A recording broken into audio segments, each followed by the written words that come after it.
Hi friends, trading facts YouTube ఛానల్కి స్వాగతం. ఇప్పటివరకు మన ఛానల్ సబ్స్క్రైబ్ చేసుకోకపోతే దయచేసి సబ్స్క్రైబ్ చేసుకోండి, ఛానల్ని ఆదరించండి. స్టాక్ మార్కెట్లో కొన్ని సందర్భాలలో కొంతమంది ఓపిక, శ్రద్ధ, స్ట్రాటజీ బిల్డప్ చేసుకొని మంచి సక్సెస్ఫుల్గా ఉన్నటువంటి ట్రేడింగ్ జర్నీని కొనసాగిస్తూ ఉంటారు.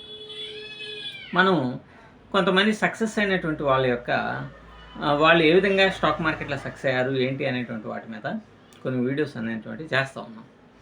అయితే నేను సునీత గారికి సంబంధించినటువంటి సక్సెస్ స్టోరీ చేసిన తర్వాత నాకు మరొక ముగ్గురు ఫోన్ చేయటం, మాట్లాడటం, వాళ్ళు ఏ విధంగా ఇప్పుడు ప్రజెంట్ సక్సెస్ఫుల్గా వాళ్ళ యొక్క ట్రేడింగ్ జర్నీని రన్ చేయగలుగుతున్నారు ఏంటి అనేటువంటిది మనకి చెప్పడం అనేటువంటిది జరిగింది.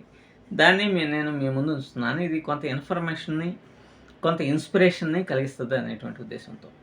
అన్నిటికంటే ఆశ్చర్యమైనటువంటి విషయం ఏంటంటే, ఏదైతే మనం ఎస్టర్డే క్లోజింగ్ ప్రైస్ని బేస్ చేసుకొని ఒక స్ట్రాటజీని మనం చాలాసార్లు వీడియోస్ చేసి చెప్పామో దాన్ని వీళ్ళు ఫాలో అయ్యి సక్సెస్ అవుతూ ఉన్నారనమాట. దీనికి సంబంధించిన చిత్తూరుకి సంబంధించినటువంటి పూర్ణ అనేటువంటి వ్యక్తి. ఈయన ప్రైవేట్ స్కూల్లో టీచర్గా చేస్తూ ఉంటాడు. ప్రైవేట్ స్కూల్లో టీచర్ అన్న తర్వాత మన అందరికీ తెలిసినటువంటి విషయమే. నాకు బాగా తెలుసు, నేను చదువుకునే టైంలో కూడా టీచింగ్లో చేస్తున్నాను. కాబట్టి వెరీ హార్డ్ వర్క్ ఉంటుంది, శాలరీస్ తక్కువ ఉంటాయి. గవర్నమెంట్ టీచర్స్ యొక్క లైఫ్ స్టైల్ వేరు ఉంటుంది, ప్రైవేట్ టీచర్స్ యొక్క లైఫ్ స్టైల్ క్వైట్ డిఫరెంట్గా ఉంటుంది అనమాట. ఎందుకంటే మేనేజ్మెంట్ స్ట్రెస్ కానీ, ఇప్పుడు ఉన్నటువంటి ఎడ్యుకేషన్ సిస్టమ్ మొత్తం మారిపోవడం వలన వీళ్ళ యొక్క మేనేజ్మెంట్ యొక్క మైండ్ సెట్, టీచర్స్ యొక్క మైండ్ సెట్ మారిపోయింది. కాబట్టి సహజంగానే చాలామంది అసలు ముందు ఈ స్టాక్ మార్కెట్లో టీచింగ్ ప్రొఫెషన్ నుంచి బయట ఎట్లాగైనా సరే పడాలి అనేటువంటి కోణంలో ఆలోచిస్తూ ఉంటారు. ఆ విధంగా ఆలోచించేటువంటి వ్యక్తి ఈ పూర్ణచంద్రరావు గారు. ఈయన కరోనా క్రైసిస్ టైం నుంచి కూడా ఎలాగైనా సరే అప్పుడు ఉన్నటువంటి ఆర్థిక పరిస్థితులు కావచ్చు, తను చేయని పనులంటూ ఏం లేవు. ఆర్థికంగా మధ్యతరగతి కంటే దిగువ మధ్యతరగతి సంబంధించినటువంటి వ్యక్తి కావటం వల్ల టీచింగ్ని నమ్ముకొని పనిచేస్తూ ఉన్నప్పుడు ఈ స్టాక్ మార్కెట్ అనేటువంటిది ఒక వెపన్గా, ఒక అవకాశం, మనీ సంపాదించుకోవడానికి అవకాశం ఉన్నటువంటి దానిలాగా పనికొచ్చిందనమాట. నిజంగా ఆయనకి ఇచ్చేటువంటి శాలరీ 15,000. ఈ 15,000కే దొనపోతులాగా ఉదయం నుంచి సాయంత్రం దాకా పనులు చేయించుకునేటువంటి పరిస్థితి. ఇక స్టాక్ మార్కెట్లో ఆయన యొక్క జర్నీని మొదలెట్టారు. ఆయన కొన్ని చోట్ల కోర్సులు అనేటువంటివి కూడా తీసుకున్న సరైనటువంటి సక్సెస్ కానీ, సరైనటువంటి ట్రేడింగ్ స్టైల్ని అలవాటు చేసుకోవడంలో ఫెయిల్ అయిపోయి ఉన్నారనమాట. ఎవరైనా చెప్పేది ఉంటుంది, బట్ ఏంటంటే దాన్ని మనం ఎంతవరకు ఏ విధంగా అప్లై చేయగలుగుతున్నాము అనేటువంటిది ఇక్కడ $1 మిలియన్ ప్రశ్నగా ఉంటుందన్నమాట. కాబట్టి ఈయన అనేక రకాలైన ప్రయత్నాలు చేసి కొంత డబ్బుని కూడా పోగొట్టుకోవడం అనేటువంటిది జరిగింది. కానీ మార్గం అనేటువంటిది లేదు. ఎలాగైనా సరే అంటే ఇక్కడ తను ఫేస్ చేస్తుంది సైకలాజికల్గా కొంత ఇంబ్యాలెన్స్ అని మైండ్లో ఉన్నది ట్రేడింగ్ చేసేటప్పుడు. ఎందుకంటే ఆర్థికపరమైనటువంటి ఇబ్బందులు, మనం చేసేటువంటి ప్రొఫెషన్ని కాకుండా చేయటం అనేటువంటిది చాలా అంటే చాలా రిస్క్తో కూడుకున్నటువంటి విషయం అన్నమాట. సో అటువంటి సమయంలోనే ఈ ఫేక్ స్టాక్ మార్కెట్ ట్రైనర్స్ మీద, ఈ ఫేక్ ఈ ప్రాఫిట్ అండ్ లాస్లను చూపించేటువంటి ప్రాఫిట్స్ స్క్రీన్ షాట్స్, ఇటువంటి వాటి మీద మనం ఫైట్ చేస్తూ ఉన్నాం. మనం ఫైట్ చేసేటువంటి క్రమంలో చాలా అవేర్నెస్ అనేటువంటి తను తెచ్చుకోవటం. దీంట్లో స్టాక్ మార్కెట్ అనేటువంటిది అంటే ఆయన చెప్పినయే నేను చెప్తున్నాను అనమాట. మధ్యలో డిస్టర్బ్ చేస్తున్నాను అనుకోవద్దు. మీరు ఎవరైనా సరే వ్యాంటేజ్లో కనుక అకౌంట్ ఓపెన్ చేసుకోవాలనుకుంటే కింద డిస్క్రిప్షన్లో వ్యాంటేజ్ రెఫరల్ లింక్ ఇస్తున్నాను. దయచేసి దాని ద్వారా అకౌంట్ని ఓపెన్ చేసుకొని గోల్డ్, నాస్ 100, నాస్డాక్ ఇటువంటి వాటన్నిటిలో ట్రేడింగ్ అనేటువంటిది చేసుకోవచ్చు. సరే, ఇటువంటి వ్యక్తులు అంటే ఆయన చెప్పింది నేను చెప్తా ఉన్నాను. ఈ సైకలాజికల్గా మనం బ్యాలెన్స్డ్గా ఉండటం, ఒక మంచి స్ట్రాటజీని డిజైన్ చేసుకోవడం అనేటువంటిది మోస్ట్ ఇంపార్టెంట్ అనేది ఆయనకి అర్థమైంది. ఆ సమయంలోనే మనం ఎస్టర్డే క్లోజింగ్ ప్రైస్ అనేటువంటి దాని మీద మనం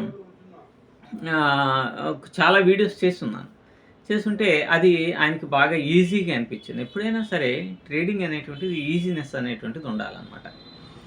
సో ఆయన ఒకానొక సందర్భంలో నాకు ఫోన్ చేసి, గతంలో ఒకసారి ఫోన్ చేసి ఆప్షన్ చైన్ మీద దీని మీద అడిగి ఉన్నారు.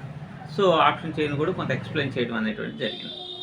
దాంతో ఆయన కొంత ట్రేడింగ్ని కొంచెం భయంగానే స్టార్ట్ చేసినా స్ట్రిక్ట్గా ప్రాఫిట్ అయితే ప్రాఫిట్, లాస్ అయితే లాస్ను బుక్ చేసేటువంటి ఒక కాన్సెప్ట్ని ఆయన బాగా అర్థం చేసుకున్నాడు. ఈయనకి లీజర్ టైంలో మార్నింగ్ సెషన్లోనే సెకండ్ పీరియడ్లో లీజర్ టైం ఉండటం వలన ఆ సమయంలో ఎంట్రీ ఆపర్చునిటీ వచ్చినప్పుడు మాత్రమే ఎంటర్ తీసుకోవటం, ఆ 1 అవర్లో ఎలా ఉంటే అలా అని వదిలేసేయటం ఇట్లాంటివి జరుగుతుంది. ఒక 4-5 డేస్ సెలవులు పెట్టడం, లాస్ ఆఫ్ పేమెంట్ అంటే శాలరీ ఇవ్వరు అనమాట. ఆ విధంగా కూడా ఇది చేయటం, దసరా హాలిడేస్, సంక్రాంతి హాలిడేస్ ఇట్లాంటి వాటిలో కొద్దిగా కష్టపడి జాగ్రత్తగా డిజైన్ చేసుకొని ఆయన మంచిగా దీంట్లో మనం కొంతవరకు ఈ స్ట్రాటజీని నమ్ముకొని మరొక దాన్ని కూడా నమ్ముకొని మనం కొంచెం జాగ్రత్తగా చేసుకోగలం అనేటువంటి ఒక భావనకు వచ్చి బాగా కాన్ఫిడెన్స్ వచ్చిన తర్వాత ఇంట్లో వాళ్ళ మిస్సెస్కి చెప్పటం, వాళ్ళ మిస్సెస్ కూడా కోఆపరేట్ చేసి ఆవిడ కూడా ఒక ప్రైవేట్ స్కూల్లో టీచర్గా పనిచేస్తూ ఉన్నారు. ఆవిడ కూడా నేను టీచింగ్ చేస్తూ ఉన్నాను, కొంతకాలం కష్టపడదాము అనేటువంటి ఉద్దేశంతో ఆవిడ సహకారంతో ఈయన పూర్తిగా స్కూల్ని మానేసేసి ఇంట్లో కూర్చొని జాగ్రత్తగా ట్రేడ్స్ చేస్తూ ఒక కాన్ఫిడెన్స్ని బిల్డప్ చేసుకొని పర్ఫెక్ట్గా ట్రేడ్స్ అనేటువంటివి చేస్తూ ఉన్నాడు. సో ఎప్పుడైతే ఒక 10,000 రూపాయలు నెలకి ఎర్న్ చేయగలుగుతున్నాడు, మనం చెప్పినటువంటి దాన్ని ఈక్విటీలో కూడా ఇంప్లిమెంటేషన్ చేసుకుంటూ జాగ్రత్తగా డ్రాక్ చేసుకుంటూ ఇప్పుడు నెలకి ఒక 15,000, 10,000 నుంచి 15,000 రూపాయలు సంపాదించుకుంటున్నాను. ఇంకా దీన్ని మెల్లమెల్లగా ఎలా ఇంక్రీజ్ చేసుకోవాలి ఏంటి అనేటువంటిది కూడా మనం నేను మాట్లాడినప్పుడు అడిగారనమాట.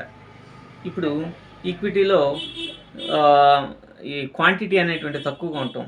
ఇక్కడ గమ్మత్ అనేటువంటి విషయం ఏంటంటే మనం చెప్పింది నిఫ్టీ, ఆప్షన్స్ ఇట్లాంటి సంబంధించి, కానీ మనం చాలాసార్లు చెప్పామన్నమాట ఆప్షన్ కనుక ఉంటే చేతులు కాలేటువంటి ప్రమాదం ఉంటుందని.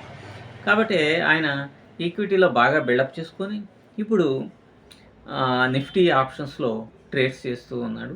అయితే ఆయన దగ్గర ఉన్నటువంటి పర్ఫెక్ట్నెస్ అంటే నాకు కూడా అర్థమైంది ఏంటంటే తను నమ్మినటువంటి దాన్ని పక్కాగా ప్రణాళికాబద్ధంగా దాన్ని ఇంప్లిమెంటేషన్ అనేటువంటిది చేయగలుగుతున్నాడు అనమాట.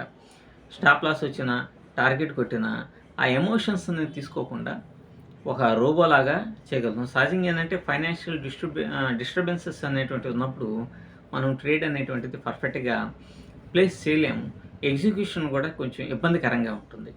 కాబట్టి ఎవరైనా సరే ఒక దీన్ని కనుక ఓవర్కమ్ చేయగలిగితే, అంటే మనం ఫిక్స్ అయిపోయాము, ఎంత లాస్ వచ్చినా మనం పర్వాలేదు, ఇంత నష్టం వచ్చిన ఎంత లాభం వరకు మనం పరిమితంగా ఉన్నాం, అత్యాస పోకూడదు అనేటువంటి ఒక కాన్సెప్ట్ని బలంగా మన మైండ్కి కనుక అలవాటు చేయగలిగితే సక్సెస్ అనేటువంటిది చాలా గొప్పగా ఉంటుంది.